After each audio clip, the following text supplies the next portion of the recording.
Hello, this is Fabiola Escalon, your host of the Rio Grande Current, and today I'm excited to be joined by Susie Hinojosa, a dedicated volunteer and an organizer behind the Webb County Democratic Party's Uniting for a Strong Texas fundraiser.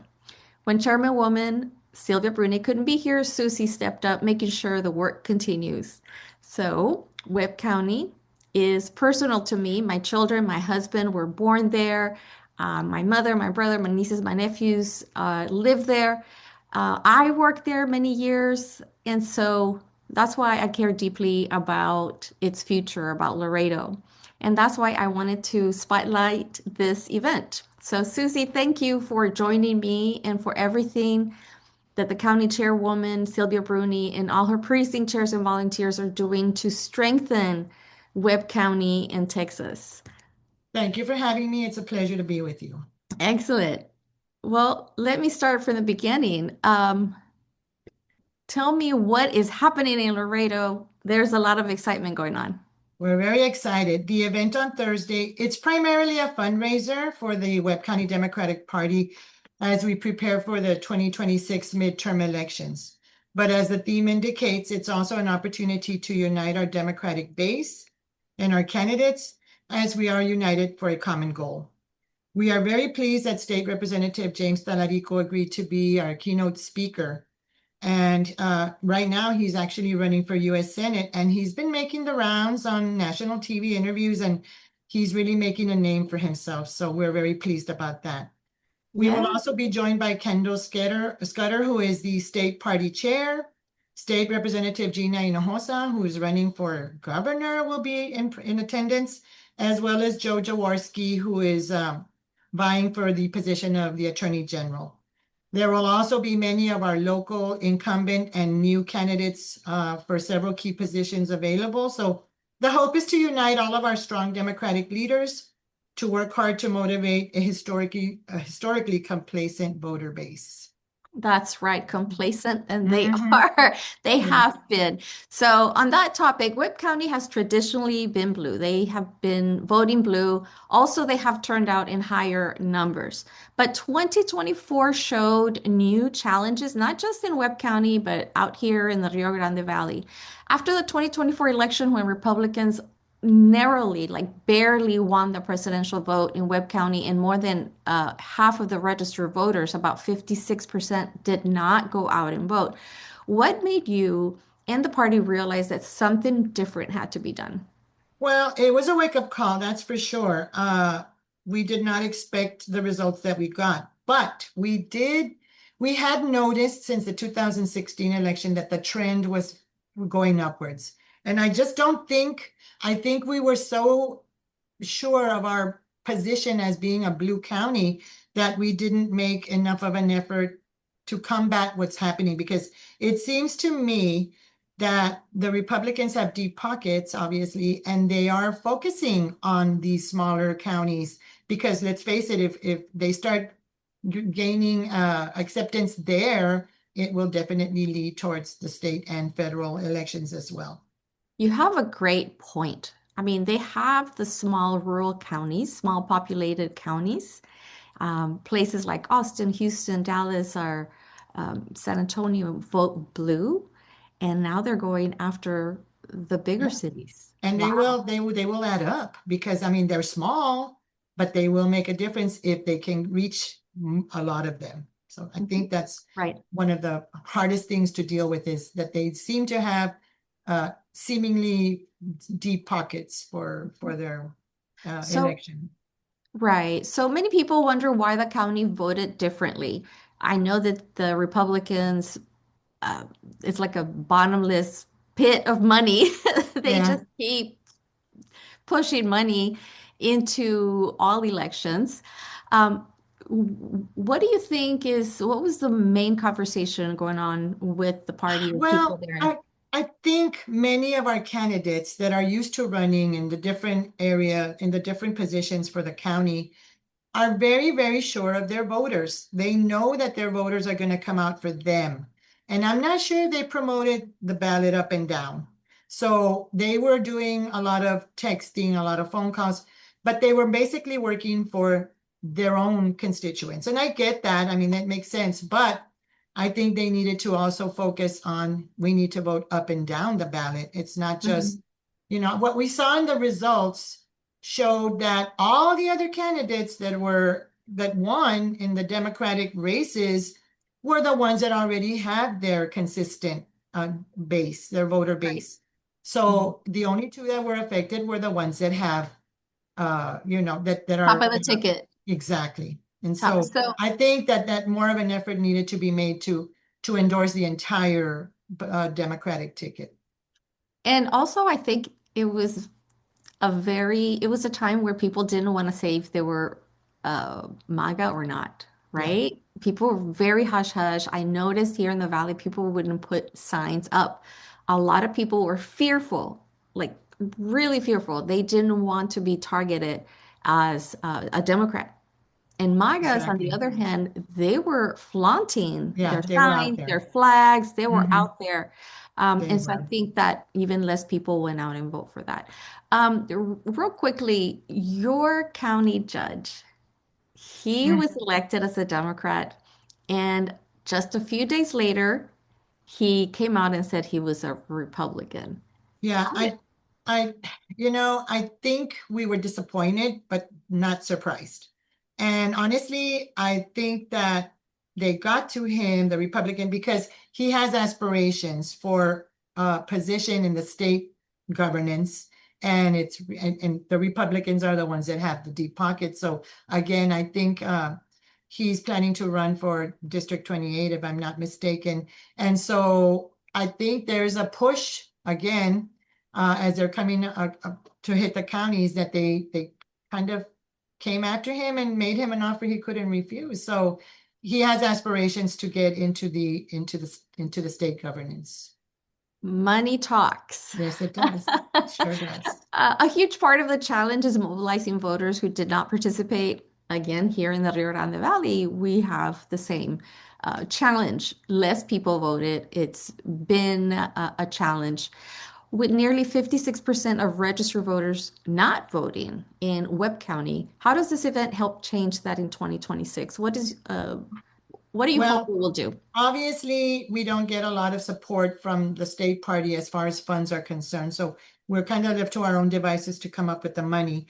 So we're hoping that these funds that we're raising through this fundraiser will help us create a robust push that would include advertising campaigns, hosting town halls to educate and to create wider circles of voters. Because I remember when we went to the state convention in El Paso last year, that one of the comments that I heard that really made an impact on me was Texas is not a red state. Texas is a we don't vote state. And the same holds true for Webb County. Who knows if the turnout had been better, if the results would have been different. But I think a lot of people are indifferent or they're very negative and they think that their vote doesn't make a difference. I've spoken to so many people who here in my own precinct where they tell me, no, but I'm not going to vote because, it doesn't make a difference. And I go, if so many people say that, then yes, it is going to have an impact. So our goal is to mobilize you all, use all of the resources that we can to clear up the misinformation, first of all, and engage it in widening our net because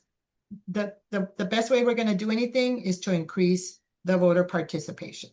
So I think just like here in the Valley and everywhere in the entire United States, there was massive misinformation, Mhm. propaganda Mhm. campaigns paid for by MAGA. Oh, Uh, gosh. there were so many influencers that were paid, just so many people paid. And there were floods of commercials, repetitive. And I think the people just bought into it. They just did. That's right. They have bought Univision, they bought Mm-hmm. Telemundo, and that's what I think 60-70% of our constituents still watch Spanish Yes, they do. television, right? And so they're They um, were impacted. clearly impacted by Hmm. it, right? Hmm. So your theme of for the event is uniting for a strong Texas. I think you alluded to it at the beginning. What does uniting for a strong Texas mean to you on a personal level? To me, on a personal level, it means that we all have to work together, not just for our own constituents, our own districts, our own whatever. This is the Democratic Party. So we need to work together towards the common goal because of that complacency. We need to promote all the Democratic candidates up and down the ballot because let's face it, I mean, when we start getting pockets of Republicans in there, it kind of lessens our impact on, Right. yeah. Yeah, I see, I see. And Representative James Tallarico will be the keynote speaker. Why was Representative Tallarico the right choice for this event? I know I met him there in Laredo. He's so gracious, well-spoken. I wish him all the best. Why was that the reason why you invited him? Well, partly because he was here at one of our coalition meetings last year before the election, and he really made a great impression on all of us because he's down to earth, and there is a connection to Laredo. His father had been his grandfather, I'm sorry, had been a pastor here, and his mother actually attended Martin High School, which is my alma mater. But Hmm. he is a former middle school teacher, so he was very active against the voucher issue, and he's a Presbyterian seminarian. So he has all of the components of some of the key issues that were being addressed. And so right now, what he's doing is he's leading the fight against these millionaire mega donors who have seemed to have taken over our state governance with their far right ideas. And these ideals are actually hurting our constituents here in town. So the school voucher thing, I mean, it's going to hurt our public schools. So there's so many issues that these big mega donors have that are going to negatively impact our community. So he seemed like the perfect choice to keynote Yes. our event.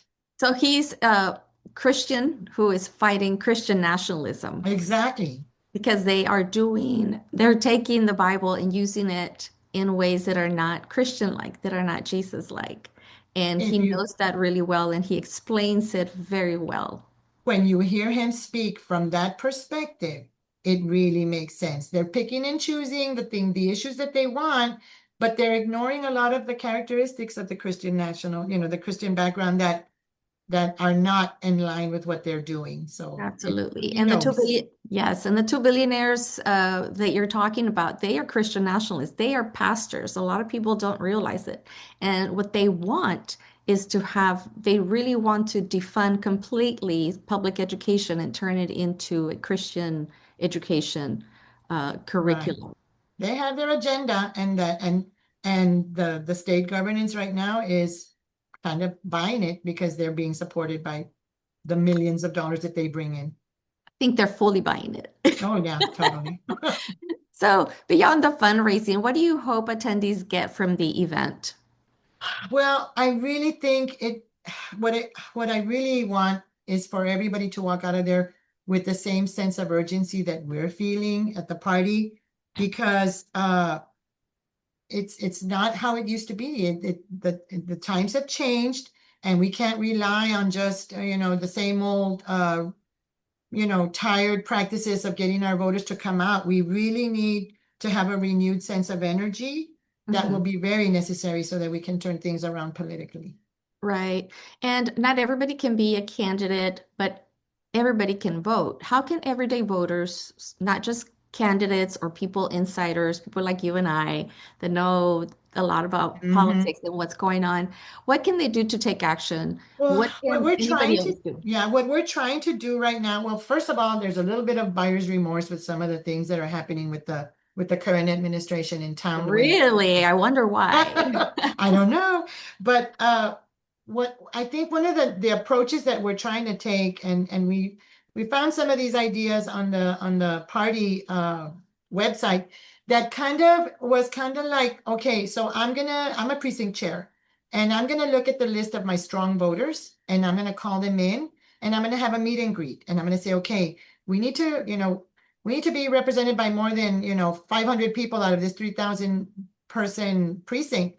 And so I'm thinking if I can start bringing in a few at a time, they can start going to their circles and we can create these wider circles. Because what I realized when I was walking and walk blocking and doing all these things here in my own precinct was that a lot of people just didn't think that, that it was worth their time, it was worth their effort, or they had mistaken identities, ideas about what the Democratic Party stands for. So Right. we're hoping that if we can increase our reach this way in a small way, then we can start informing them and reminding them of the democratic issues that we stand for, and that hopefully that will increase the circle of people that we can reach using these That's what, connections. yes, and that's what most people ignore.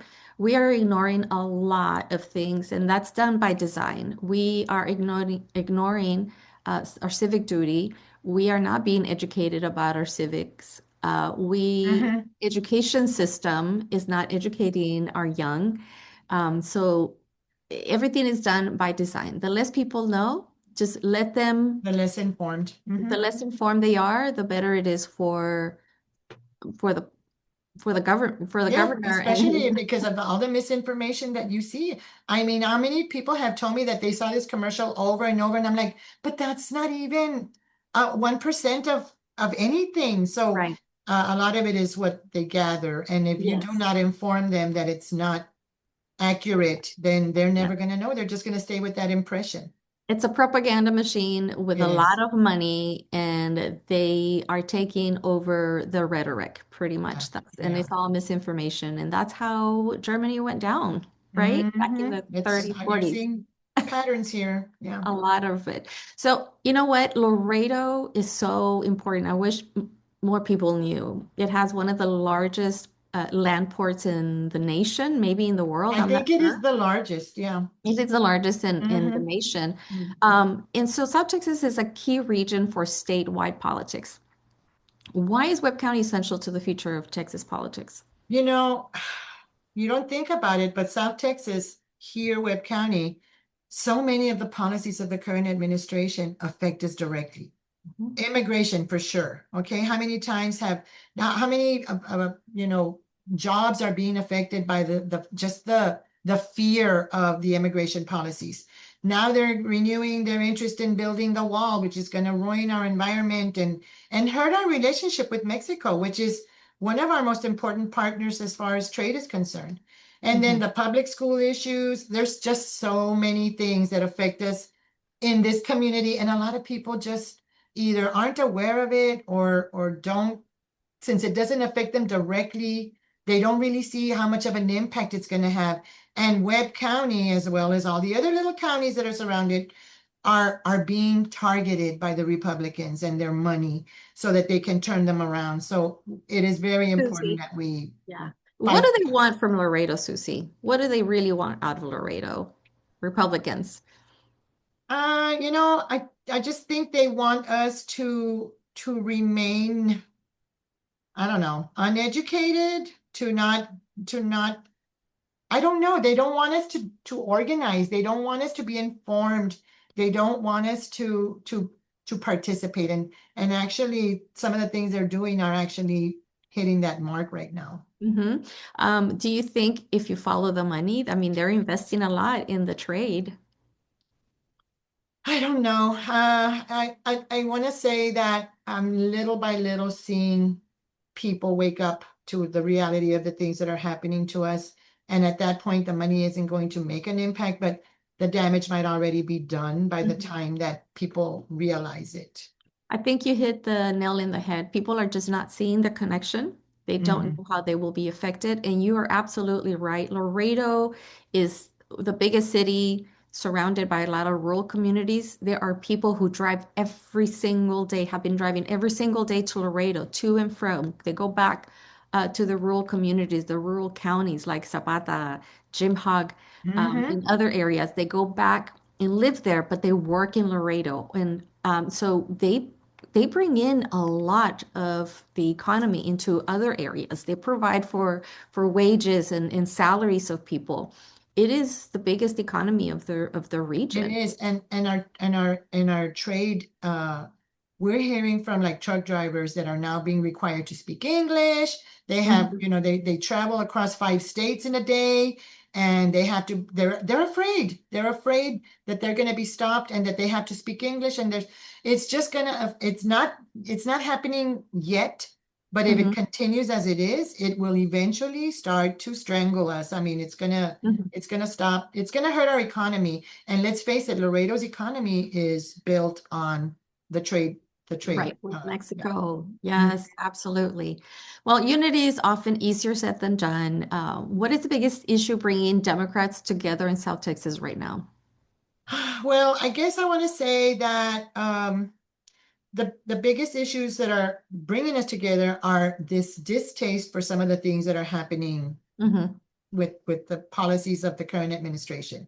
I didn't think they were going to do this, or I didn't know they were going to do that. And there's single issue voters that voted for one thing but ignored all the other things that were just terrible. So I want to say, Just the character of the candidate. yes, exactly. Of the whole cabinet, my goodness. So I mean, with the idea that we're trying to do is that let's remind ourselves what Democrats stand for, what are the Hmm. things that are important to them, and that we need to unite so that we can move forward. We just have to go back And to educate. reminding ourselves what the Democratic Party stands for. Educate, educate, educate. And Hmm. that takes a lot of people. It's It does take funds it because you does. still need to buy material, brochures in case somebody's not home, if anybody's block walking. I think it's redefining the Democratic Party because it has been absent. The Democratic Yeah. Party was absent, especially in Laredo. I recall, you guys reaching out, and I tried to do my part from over here. I tried to build something, and if it wasn't for us, if it wasn't for you, the party, for the grassroots organizers, it would have been even less. I think so. There I would have been agree. even less of a Of a reach turnout, of a turnout, turnout. because we worked so hard We in this did. last election because we saw the trends. And Right, right, so, right. it's just going You to could take see it. that much more. You could see it. So Mhm. engaging again, I do want to say something here in the Valley. I'm seeing the same thing happen. There was just a builders association meeting, a big meeting, and everybody's having buyer's remorse. Mhm. I saw videos on TikTok. My friend Blanca Gomez interviewed a couple of people, and they said, "Well, we're losing because I was building 40 homes, and now I'm only building 12." Um, and because people don't want to go to work, they're afraid. And they were all these. I didn't see females, but I saw men, owners, that they were saying, "Yeah, we voted for Trump because we thought he was going to do good by us, Mhm. but we didn't think he was going to take our people, our workers." I mean, they're Yeah, literally saying because this. what did he say? I'm going to take the criminals. I'm just going to take the criminals off the street.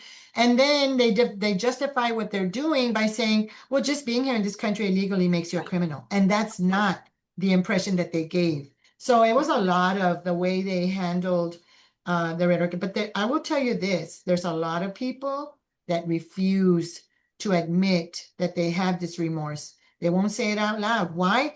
Because if they do, then that means they were fooled and they don't want to admit that they were taken advantage of. So we're still having a hard time. There's right, still a lot of people that are die hard, and you're saying to yourself, don't you go to the groceries? Don't you, isn't this affecting you adversely? Tell me how your life is better. And even then, they're still die hard. So yeah. It's it's a cognitive. challenge.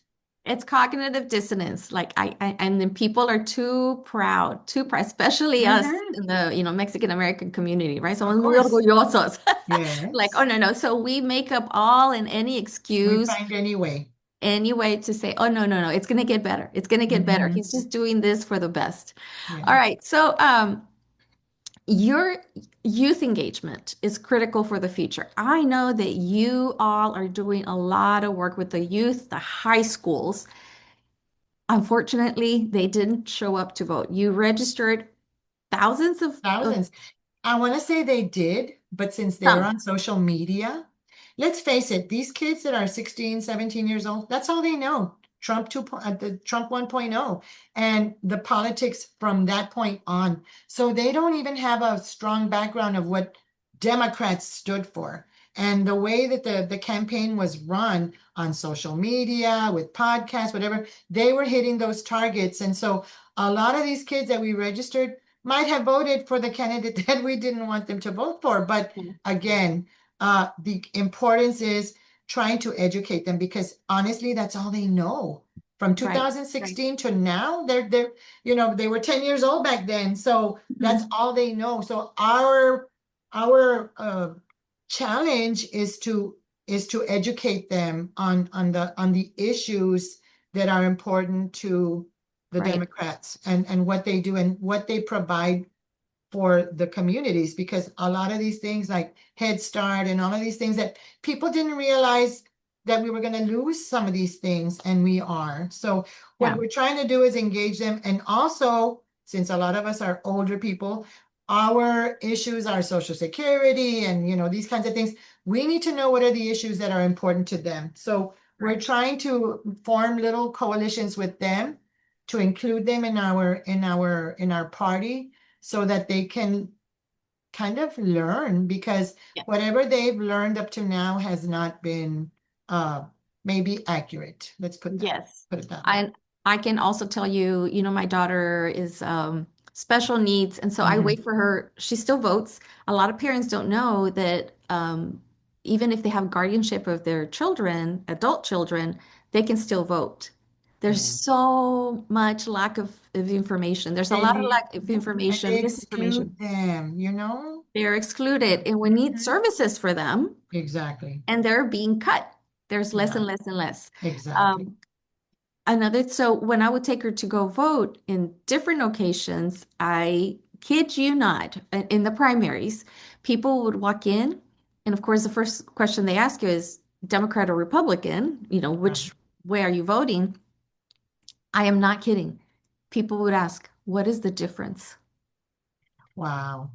Yeah. What's the difference? And I'm in the back going, Yikes. Yeah. yeah, seriously.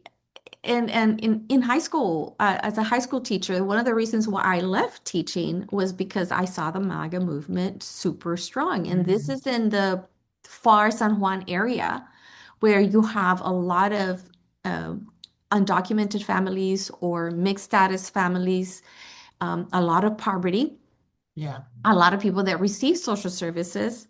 And I And would they were, yeah. and I would see, and it was mostly the boys, the young men. Yes. They're Yes. the ones that are being targeted heavily, heavily. Yes. And they would be, some of them, not everybody, but they would pump their fists up in the air and they would say, the I'm voting administration. for, yeah, yeah. Mhm. We encountered that when we would go to the registrations. And ma'am, who should I vote for? And I'm like, we're not here to tell you that. We just want you to do your civic duty. We're just, pues yo voy a votar. And I'm like, I know, I don't even want to hear it. I know. I was So, registering somebody, a young man in a mhm. rural area at the high school. I went to the high school and same thing. And he sat there. He's like, And I'm going, mm. And the And teacher ask them was what the going, issues are. And they didn't know what the issues were. They were just going no. along with the crowd. It's So like WWE. It's like a wrestling match, exactly. just like that. The only way to handle that is to educate them, but to make them care, because in a way they just want to follow whatever the thing is right now, and What's it, what's that's a scary fashionable? proposition. Yeah. What's trending? Yeah, Yes. exactly. We are having a lack of support from a lot of our state representatives, or all of most of our state representatives. They are not speaking out against MAGA. They are staying very, very quiet. Um, and so many of them run on the Democratic ticket. um, they're not going on social media. They're not helping spread the message. Are you seeing that the same thing in Laredo? Yeah, in a way, and I mean, you can't blame them. They're running for their constituents, whoever their people are, but I don't know, they need to take it as a whole, because though, like I was saying earlier, if you have all these pockets of people that are turning Republican, are somewhat Republican, but not admitting they're Republican right now, those are going to impact us. And I mean, if we're going to return to our, democratic roots, they need to address things in a much more holistic way. And Mhm. that's what we're hoping that this fundraiser will do, because if we can get these people to come in here, don't just commit for yourself, commit for the party and commit for all the candidates up and down the ballot, because that's what it's going to take. And I think that is the difference between the Republican and the Democratic Party. Republicans, they stick together They're united. Yeah, they are. very, very, very, and regardless of how awful their Hmm. leader is. Yeah, exactly. They don't leave it. They don't. Mm. It's crazy. You just see that by what's going on with the I mean the Congress is doing nothing. He does whatever he wants and they don't question it. And you're like, how can you not question it? But that's the unity that they have. So That's the unity they have. To hmm what end, I don't know. uh, More money for kind of them, more scary. money for them. Yes, Yes. exactly. I think that's Exactly. something else that the Democratic Party as a whole needs to drive, those messaging issues that right now billionaires are getting richer and the poor are poor. There's the gap between rich and poor is getting wider and wider. Um, Yeah, the only thing that's gonna do this is education and informing them of these issues, but it's very hard because last year we had a few what we called pachangas or town halls in different parts of town. And the people come for the usual thing that the pachanga is, but they really didn't walk away with a better knowledge of what how important their role is. So I mean, that's why I think we're having one on December 6th. We're gonna have like a cafecito and something, and we're gonna bring in people to listen to the candidates running for county judge and hopefully start creating some contacts here. Can we contact you? Can we, like me, I go walk at the park every day. The park is right there by the river. I can just imagine what it's going to look like when there's a wall there. It's going to be horrible. oh But I talk no. to the people that I see there every day, and they're just out of it. No, it's the same old thing. It's this and that. And thankfully, my talking to them and telling them about the issues and whatever has brought in a few. But can you imagine how many we have to do to reach them? Because I've reached a few. My precinct actually jumped from 500 voting to about 1100 voting, and it was notes, block walking, texting. I sent postcards to my voters. All of these things that takes a lot of effort and a lot of money, and everybody has to be committed to the same thing. Right. If everybody can do their part, I'm hoping that we can re-educate them because they seem to be stuck in old patterns that they Mhm. don't really fit anymore. But Right, right. yeah. Well, and those patterns are there by design, I guess. Okay. Yeah. Again, right? Mhm. Because they don't want people They to don't want us know. to. Yeah, Right. exactly.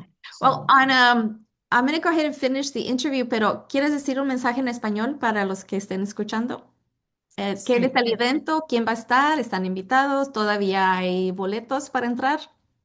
El evento de jueves es principalmente para obtener fondos para el Partido Demócrata mientras nos preparamos para las elecciones del mandato de 2026.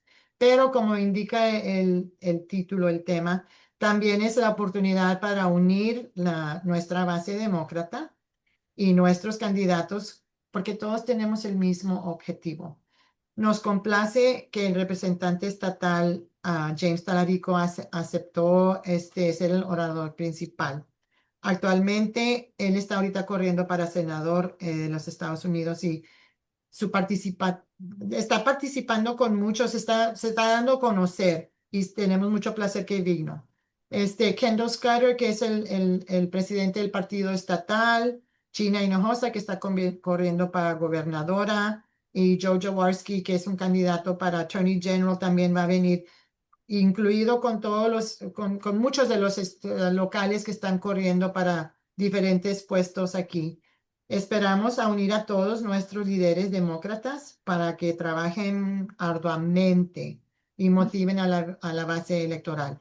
Hasta ahorita todavía hay boletos, ya tenemos como 42 mesas, so va a haber mucha oportunidad.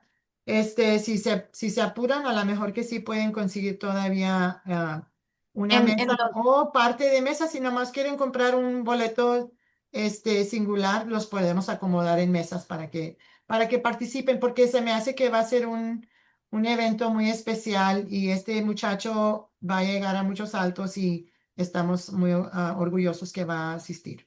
Es un evento histórico, digo yo. Yo ¿En digo. dónde va a ser el evento y quién es el sponsor? ¿Quién está patrocinando? Pues el evento es en el 1848, que es el, ah, el Life Downs Golf. Y pues tenemos muchos participantes que compraron mesas. Representative Richard Raymond, Judy Zaffarini, CY Benavides, que está corriendo para County Judge, y muchos negocios que tenemos las mismas metas unidos del demócrata. Tenemos un, no te puedo ni decir porque va a haber gente que no esperábamos que iban a venir y hay mucha participación. So, va a ser algo muy especial, muy Qué diferente bonito. hasta para nosotros a lo que estamos impuestos. Qué bonito, qué bonito. Se ve que se está animando muchísimo a la gente en Laredo, Sí. Laredo County, Webb County Ujú. Democratic Party. You're doing an amazing job.